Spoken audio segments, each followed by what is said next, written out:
So a few days before what you are about to see, I was visiting the recently uncovered Bimbia Slave Trading Center in Cameroon when I spotted what appeared to be a full-size cannon some distance away using a pair of binoculars. My guide confirmed that while there was a cannon in the area, no one was quite sure when or how it even got there. He said getting to it involved a nearly 1 hour jungle hike.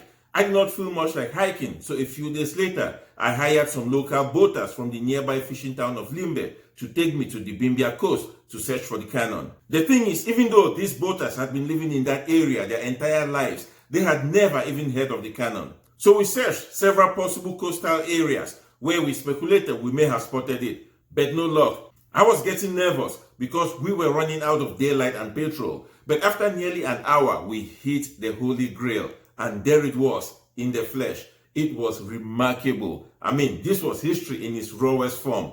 No studies have been done on the cannon at all. There is not even a marker explaining anything about it. It is just sitting there, right where it was likely emplaced about 200 years ago, untouched, just rusting away. I asked one of the locals about it, and he said he thinks it was used by the Germans during World War I. Indeed, Cameroon was a German colony during World War I, and the Germans fought tooth and nail to defend it from British troops, who swept in from Nigeria, and from French troops, who swept in from Congo.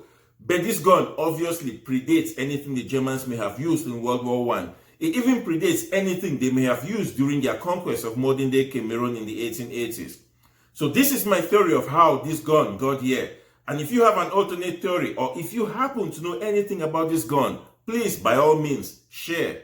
I believe this gun and many others could have been placed along this coast by the Royal Navy to support the West Africa Squadron, which was deployed by the British to patrol these waters from around 1808 to the 1870s in order to help end the transatlantic slave trade after Britain banned the trade. As a matter of fact, just a few miles down the coast is what they call Man-O-War Bay, which is reportedly named that way because the British once stationed several man-o-war ships there to support their efforts.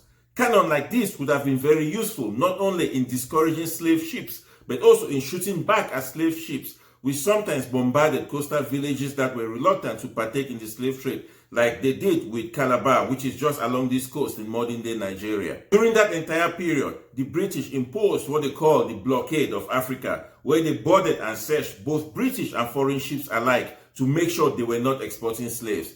As a matter of fact, this was one of the causes of the War of 1812, since America and many other nations objected to the British boarding their ships. However, America did later join the British effort, and in 1862 gave Britain full authority to board and search all American shipping across the Atlantic.